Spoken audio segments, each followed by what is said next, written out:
Hi అండి. దీన్ని కంద పులుసు అంటారు.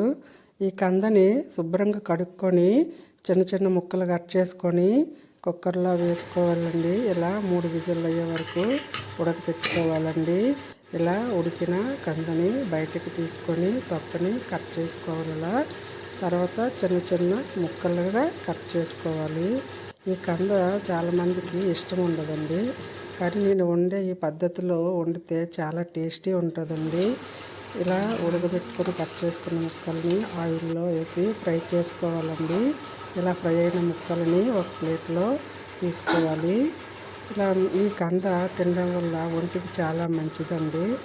ఇలా ఆయిల్లో పోపులు వేసుకొని ఇలా చూపించిన ఉల్లిపాయలు అన్నీ వేసుకొని బాగా ఫ్రై చేసుకోవాలండి. తర్వాత చూపించిన పదార్థాలన్నీ వేసుకొని బాగా కలుపుకోవాలి.